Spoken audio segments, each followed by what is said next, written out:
Okay, now let's look at the live stream, and we're going to start streaming.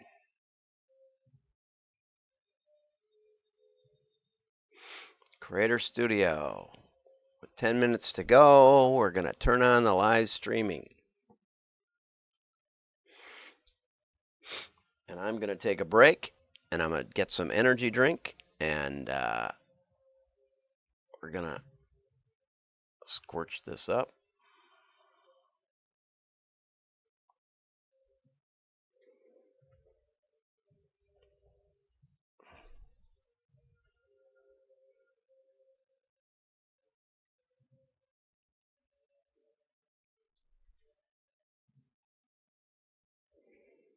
Okay, that's good. Okay, so we're getting ready to go, and we're going to get live. We got a good, strong stream. And I got to get back to the countdown page, which is here someplace. This is what happened to me last time. I got all confused about what was really running here. There we go. Okay, so I'll be back in a few minutes, and I will start the webinar, and we'll have a lot of fun. I'm confident of that, right? We will have a lot of fun. We're streaming live now, so I wish there was a way to get rid of some of this side stuff and just show what I want to show, like how many people are watching. They say you're not supposed to. Oh, somebody's watching. Okay, so they say you're not supposed to watch the watchers. So I will just make sure it's streaming, which it is. Got 7 minutes, and you can listen to the music, and we'll be ready to go in a few minutes.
Okay, I'm hanging around, but I'm not going quite live yet.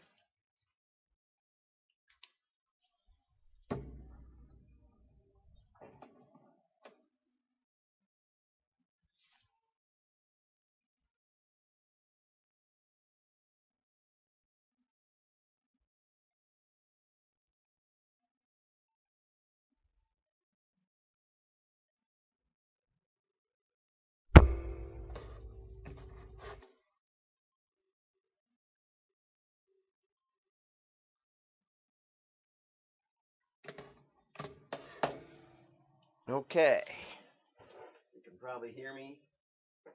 I'm going to serve myself up some energy drink. 5 minutes to go. I see somebody's watching, so that's exciting. They say on these streaming things, you're not supposed to watch how many people are watching, but it's always good when someone is. And I haven't even started yet, so it's good that we're filling up our capacity on YouTube. I'm not sure if you can see it or not, but feel free to comment And I've been trying to get rid of the glare on here, but I've just about given up. I've got some crazy reading glasses that I bent with my Leatherman tool. I've got this video studio just about where I like it. And we got the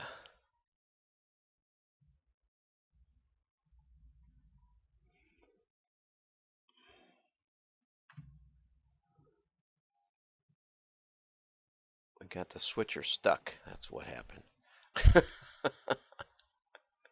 The switcher's stuck on the WDMA countdown, so I'm going over here to test it and see if I have live audio here. Get my microphone, make sure that's working. Yes, everything seems to be working. My little heart goes pitter-patter when this thing gets going, So I just want you to know. Still got the countdown going. Last time, I had all sorts of trouble with the sizes getting all messed up. Let's try the sizes. Testing on the sizes. That looks beautiful. Let's test this size. Yes, beautiful. And if you've been to this before, you know that I do cover the same ground pretty much. I try to. I've gotten some really good feedback lately, and so we're gonna. I think it's gonna be better this time. There'll be an improvement.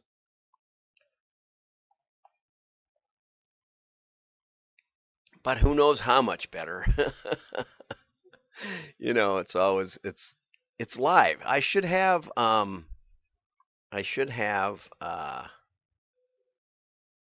and I don't know how to get the YouTube configured right so that I get the live, so that I can see the questions. It's like, oh, I know. I can move this way over here. There we go. That's better. Okay, so I'm hoping now I lost my viewer. There it is. And we'll get back to the countdown. This doesn't work either. Okay. I got to keep this going so I know whether I'm on or what's on. Okay, so we're almost ready to go. 2 minutes to go.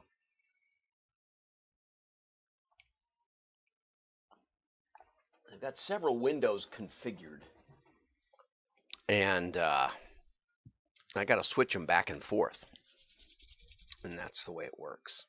I got the clock working a little better now. I got the logo better. You can see, and if you're wondering if it's live, right now it's the 27th of April. I need a newspaper proof of life or something, that you get when you hold someone for ransom. You have to prove that the picture is from today. So I didn't really watch the news today, but the Brewers won yesterday. They had an afternoon game, so we know that's the case. Now, what I'm going to do is I'm going to briefly shut down the feed. Will that work? No, I probably have to shut down stream now. I wanted to shut down the stream because it adds all this stuff in the beginning, and I have to chop it out and edit it. And if I don't download it and edit it, I guess I have to control it with my stream feed. So I'll go over here and stop the streaming. Fortunately, we have we don't have any great crisis here if it doesn't start exactly on time. So I believe it is streaming again. I will double check that with YouTube. It says the stream is resumed. I don't think that was enough to make it actually do what I wanted. The webinar starts now, so we'll get rid of this window. Boom, like that. We're back to me. And one of the really nice feedback elements I got this week was, yeah, it was Dan. Dan said, hey, I was hoping to get the benefits. Why would I want to join the WDMA? So we're going to talk a little bit about why you'd want to join the WDMA. That's how we're going to kick it off. It looks like the stream is running. It says it's resumed, but I'm not 100% sure. It's not. Nothing's moving down here on mine. So if you want to write in that you see it moving, that would be great. It does get it takes about a minute for me to see what I just shot, so it's not entirely clear. But the first thing I'm going to do is I'm going to go over here to the, and it should not even show this, so that's not good. There we go. The first thing I'm going to do is I'm going to go over here to my introduction, which is, and I apologize. This happened to me last time. I was all set up, and I had all the windows working, and now the only window that I'm getting is I'm getting my YouTube feed. So it's just, I don't even know how it got to that. I don't know why it's looking at that place. It's not supposed to be looking over there. It was all set. I absolutely was all set, and now it's really moved all the way over crazy. And it's funny because Scott Adams, I can move my things over here, which is crazy, and it shouldn't work like this. But that's, I guess, what I have to do. Scott Adams said that when he uses OBS, it's a complete adventure. And this is exactly what happened last time, and I don't know why it happened. It still is streaming, okay, and we do have some, we've got the stuff here. So I apologize. We're only 2 minutes in, so it's not like we've used up your whole day, and I'm just getting it back to where it belongs. And again, really don't know why it did that. So let's talk about why you'd want to join the WDMA. That's really what we're here for. That's hopefully what you're here for. And let's start out with my intro, 3 minutes late. I'm John Miglosh for the WDMA and the International Society for Strategic Marketing. Okay, now we'll go to this window, which is a little bit small, so we'll make it bigger. And again, this was perfect, and it somehow grabbed the other, changed the sizes and all that. So we're going to talk about the WDMA, and this is an introduction. We may get into the fundamentals of direct marketing testing. I sort of dovetailed that in because it's a very important topic to me, and I really want to communicate how focused we are on the fundamentals. But before we do that, I do want to get over to the actual introduction. So the benefits. The first one is that we're going to be doing webinars at least one or more a month, and I've got some speakers lined up already, but several of them are a little more around the real deep things, like how would you work with list co-ops, or how would you work with compiled lists, or how about modeling, or what creative techniques do you think work best, digital versus print? Those things are a little esoteric. I'm trying to get speakers to back up a little bit and keep it a little more basic. So we're kind of working that out. But in May, my daughter's getting married on Saturday, so that's 2 days from today. Oh my gosh. So my daughter's getting married. So after that, then we're going to focus a little more on the content for the WDMA. I apologize, but you get who you get. So back here, but we're going to be really committed. And that I have been successful at doing weekly webinars on the topic of direct marketing. So that we'll get it done.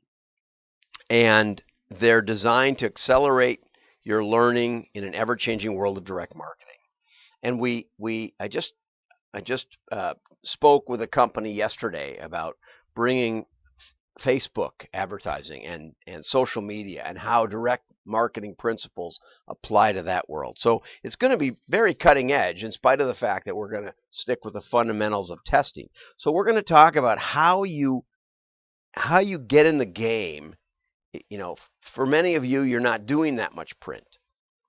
Maybe you're business to business and you use LinkedIn or something.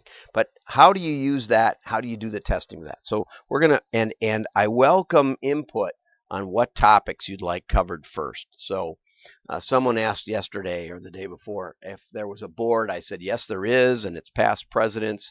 But if you have any suggestions, it's really about your organization, and we're going to listen to you really a lot right now. The other thing is that we're having, and I've already set up a private Facebook group, and that's where these webinars are going to be held.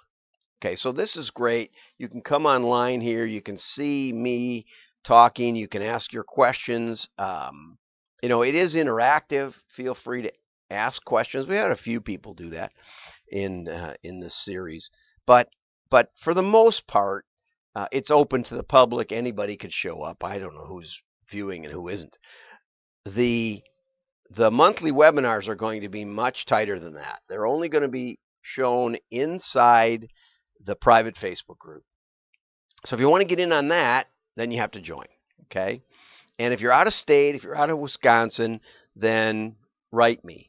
And I've got, in fact, a conference call in just a few minutes from somebody in Ohio. He was complaining, well, why aren't you doing this in Ohio?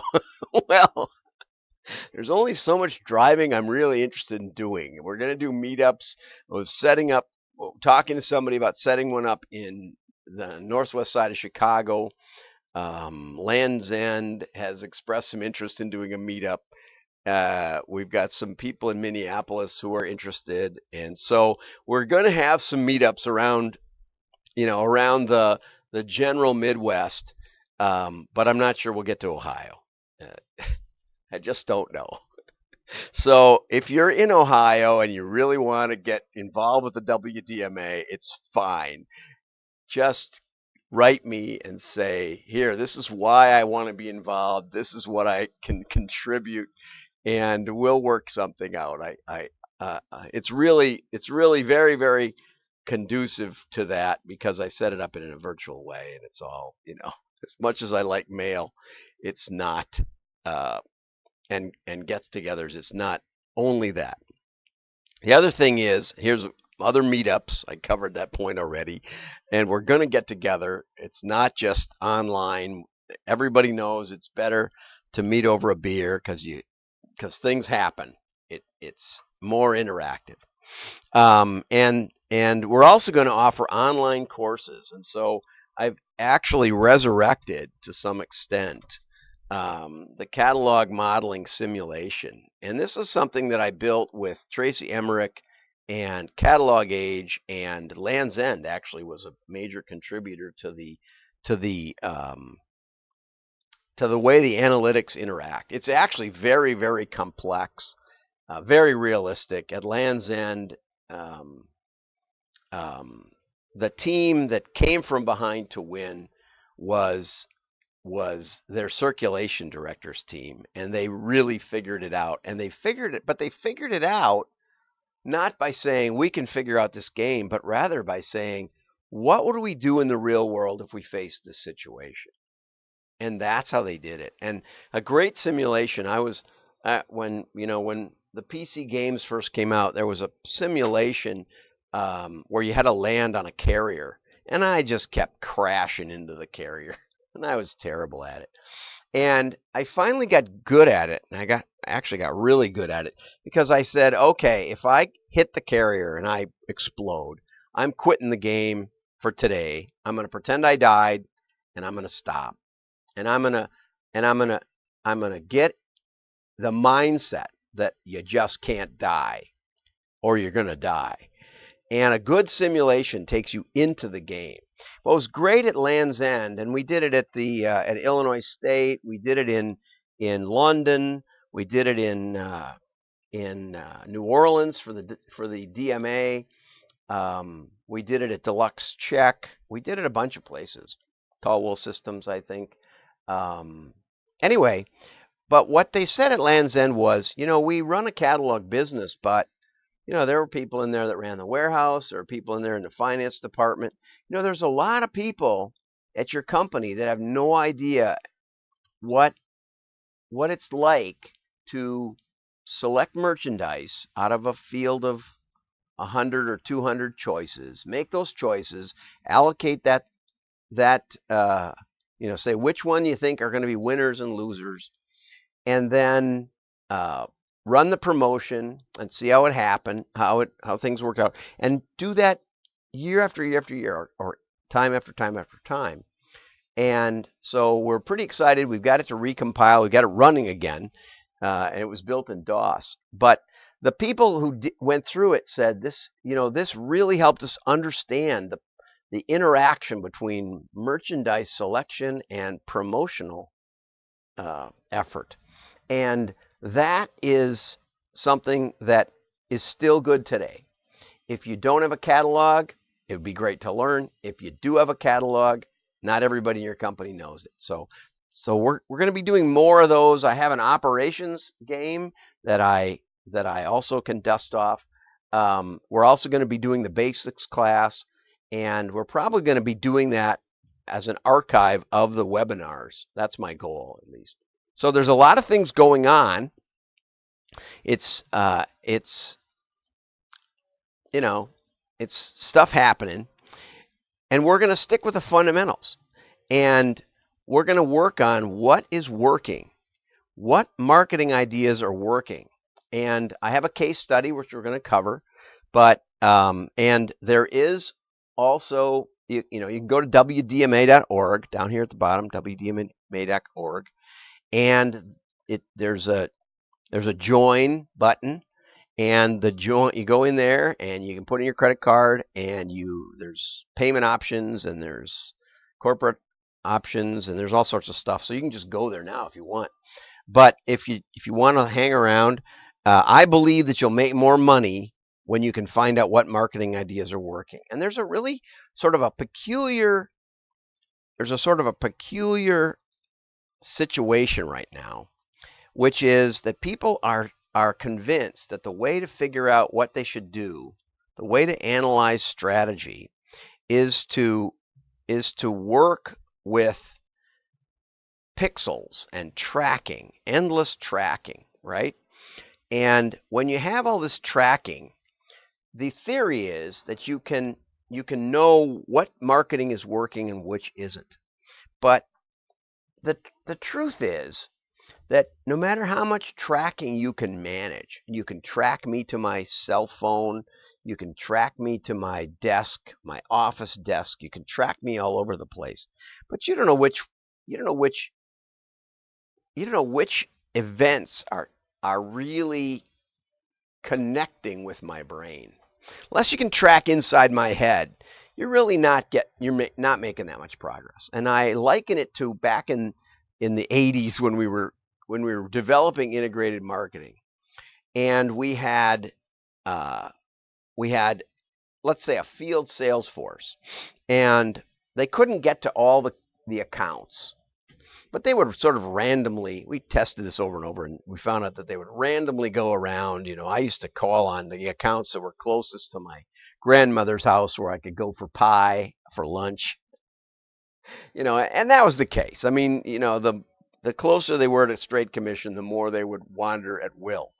And we wanted them to make more money. I mean, we didn't want to oppressively force them to call on particular accounts, but they just didn't get that there were some accounts that were worth more time than others.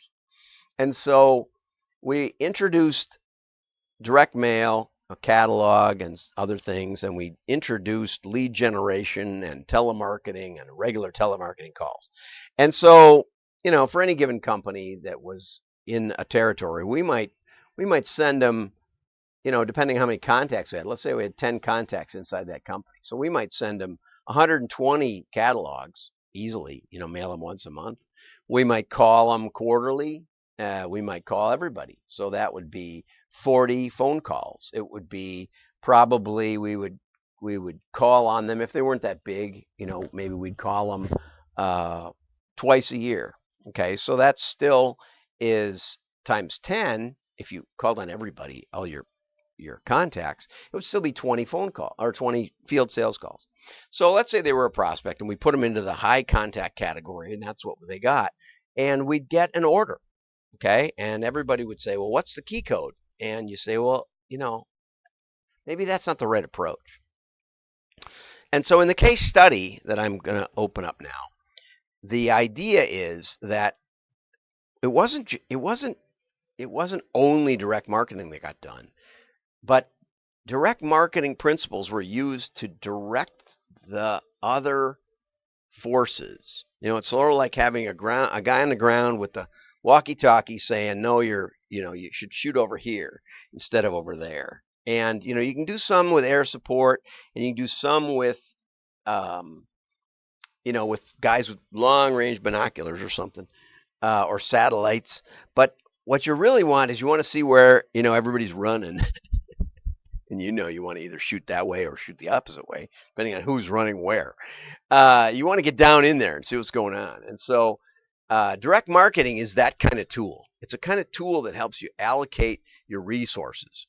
And that's exactly what we find in this case study. And so what I want you to do is just turn over here with me, and we'll talk about this one. I got to move it up so you don't see all my buttons. Okay.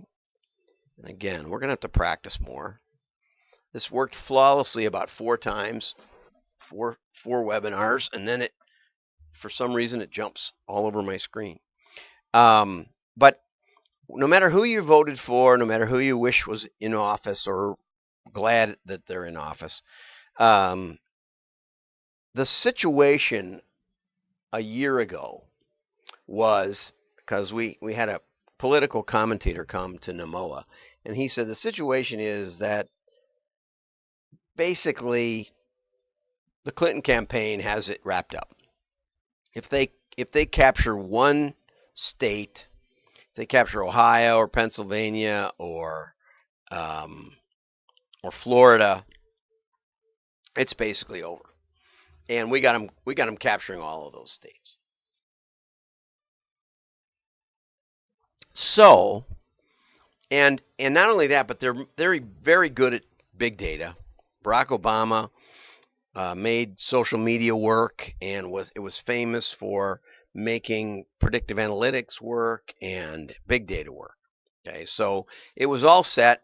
If you're Hillary Clinton on the day after the of the nomination, you're pretty confident about things. But this commentator said the weird part is that Trump has spent less per delegate by every measure, so much less that no one's even close to him in the 35 years we've been keeping track. So we're not quite sure what he's up to. That was the main point. So it's kind of a wild card. So I determined, since that was also true in the election, Trump spent about half of what Hillary spent, and he got considerably more delegates. So he ended up with like a third cost per delegate of the Clintons. So how is that possible? Well, I started reading article after article and trying to figure out why everybody was wrong. And what really happened was I found under the radar that the Trump campaign had been doing a lot of split testing. A lot. And by a lot, I mean that they were doing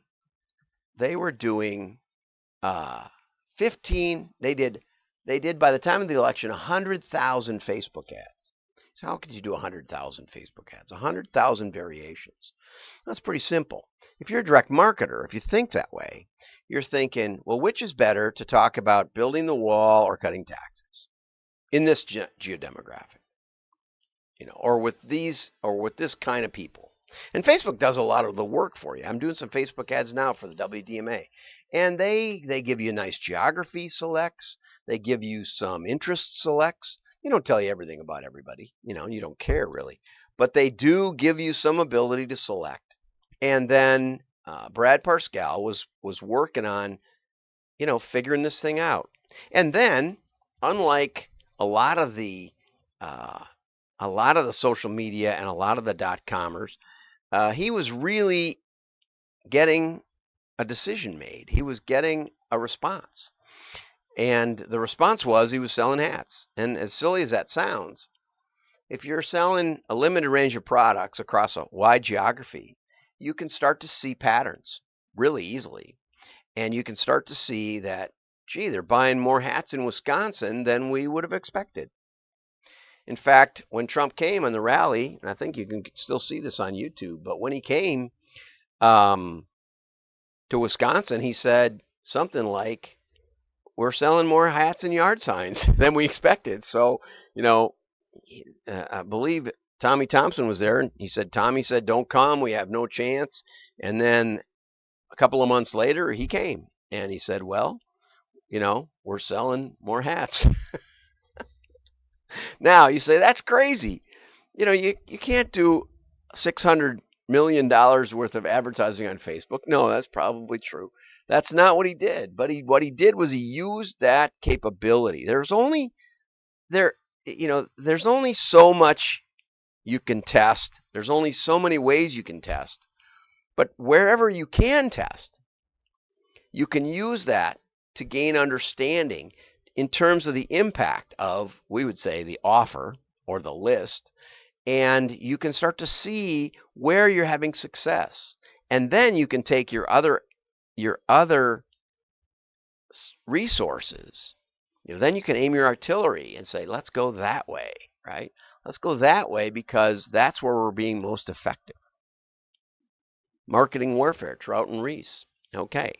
And so, I don't want to beat this to death. If you are interested in the case study, go to the WDMA.org, and it's one of the videos, or else it's on YouTube, and there's a WDMA space org that you can find. I think if you just type WDMA, you'll probably find it. But if you can't find it that way, just put a space in and type the org, and it'll come up.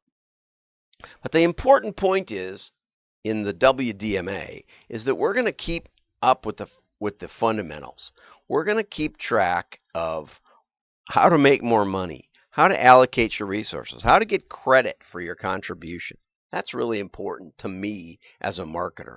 I have a master's in philosophy of science, and so I understand field valid experimentation, which will be one of the very first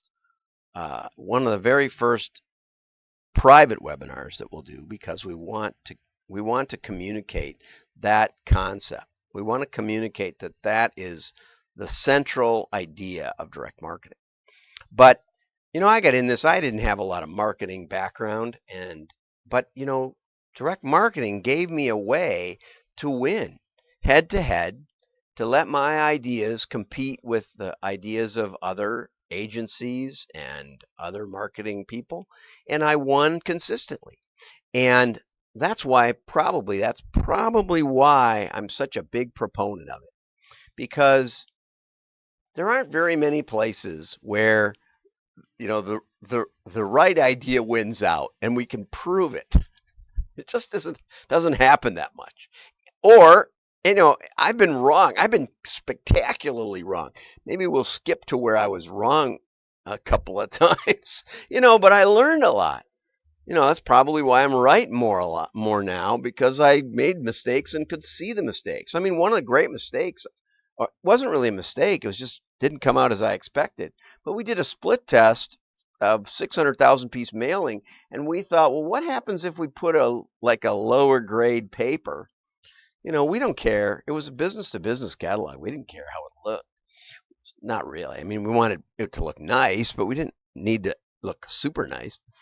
It wasn't like we were selling, Land's End stuff where if it isn't blue, if it's pink instead of blue, and the people get it, then they don't like it. That sort of thing. It wasn't that kind of thing.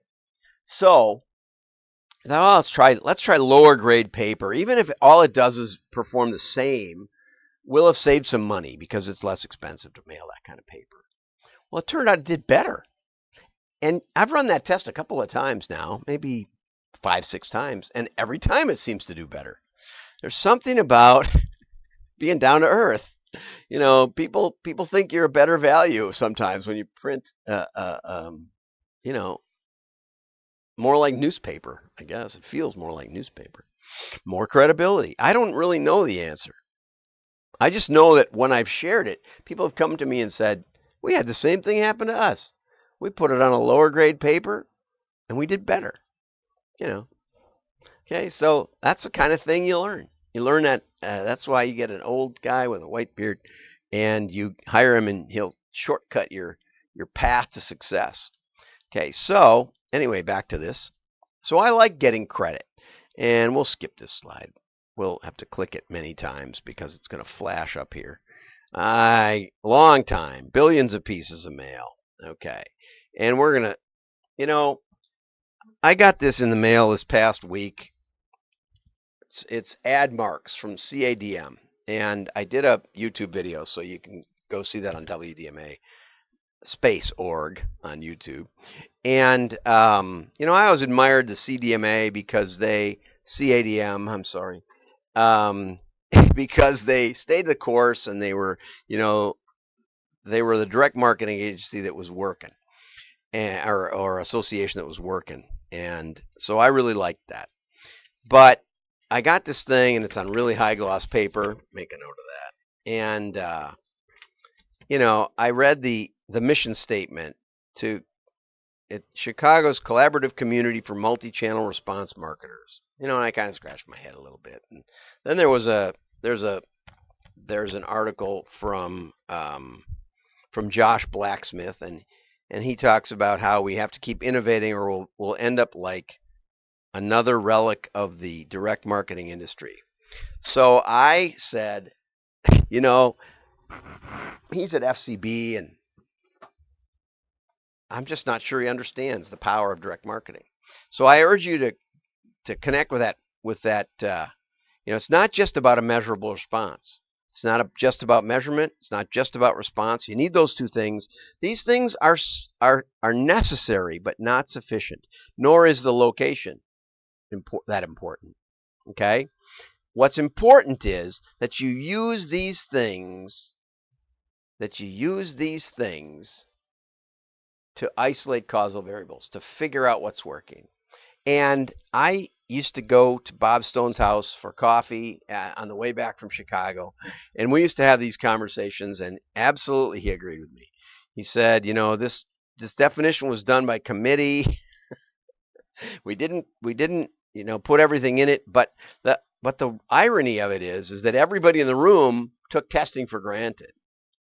And so they talked about other things that were important, because you couldn't have testing without some kind of response being generated. If all you were doing was influencing psychological forces in someone's brain, you didn't know. There's no way to measure. Okay, I mean, there was ways to measure, but it wasn't going to be, what they were looking for. So they knew to say response. They knew to say measurable. Why? Because that got them into testing. That got them the capability of testing. But they left that part out, unfortunately. Okay, and so we'll skip that. I just want to show you one of the no, we won't even go to that. I just want to get over the costs. So there's the benefits, and the options are an individual membership for $95, $195 a year. You can get a monthly, $20 a month roughly. We have a scholars. If you're a faculty or students, it's just $60 for the whole year. It's a great deal. And we have a corporate membership that's just under $600. Get 10 employees in. So it's almost the same price as the faculty and student rate applied across your company. And I have got some of those, and those are a great deal. And we also have the monthly option there. So that's really good too. So that's a 30-minute. Actually, it's 3 minutes shorter because I started 3 minutes late. That's an overview of the WDMA. Here's some catalogs we did. It's really funny because this is what we started with. The owner of Prior Was it Bill Pryor? I think it was Bill Pryor. Wanted it to look like Land's End. And just so you know, I really did work on it. This guy's finger has a Band-Aid on it, and you could see it in the original, which I have up on my shelf. But anyway, then it wasn't making enough money. And you can see this goes back a long time ago. So we redid it, and some would say we junked it up, but we let you know what was inside it. And that was important. That made it work a lot better. So here was a nice open concept, a lot of good open space. We made it work harder. And I did most of that on the train on the way to Chicago. Okay, so this was a split test. It was great. Deluxe said, Deluxe Business Forums. I said, people don't get that you're Deluxe. There's only this little logo down here. Make it your logo up here. Identify with those check boxes you're sending out. And this thing did like 25% better. A little bit of promo, making the 800 number a lot bigger. Just basics, really basic stuff. Now you can see the forums here. You can't. There it says save, but it was on really expensive paper. I was able to repaginate it, just move the pages around, saved them $160,000. There's some techniques in. But this is the one I wanted to get to. This was American Lifting Systems. They were in Waukesha, not far, and they came in and they said, we do this mailer and it does pretty well, but we'd like to have it do better. And so I got with my creative guys, and I said, this kind of looks like a ransom note. Stuff is crooked. They just glued this stuff down. You can see tie down and special. Those two words are crooked compared to this and stuff. So we did a fancy design. This was before I knew something about how direct mail worked. We actually included a piece of strapping so you could see how strong this stuff was. We had a handle extension offer. We had a big offer with free in it. But, basically it's kind of dull looking. Dull. And it folded up 3 ways, and it was, all this benefit copy and our big guarantee, which wasn't even on the other thing. And guess what? This one did better. This one did way better because, hey, I'm trying to save money in my business, running my truck around the country, and these things get cut all the time and stuff. And, this thing is real. This is real, done by the owner. And this one was done by a fancy designer who wanted to keep it all clean and nice looking. And that is the way it happens sometimes. Okay, so I'm gonna flick over here to YouTube and see if I've got any questions, because we always do that. See how the watchers are doing. I'm not sure if this thing streamed right or not. I'm seeing it stuck over here on the case study. So if you were watching it, sometimes if I refresh my page, it will be running fine. So I probably should tell my viewers that. I should tell them that if it doesn't seem to be working, just hit the refresh button and it'll work fine. It says it's green, screen health, stream health. It says I've got a perfectly good stream.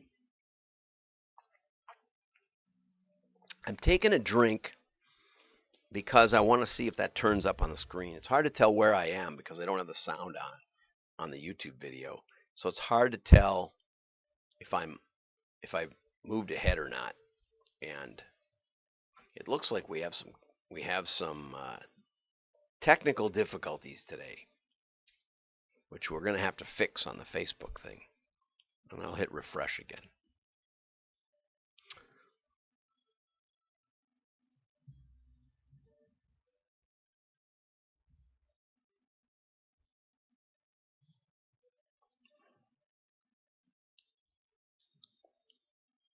There we go.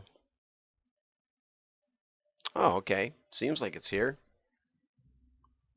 Seems like it's working. I'm looking down too much because I'm trying to figure out if it's working or not. Well, I'd say this was a low point technologically.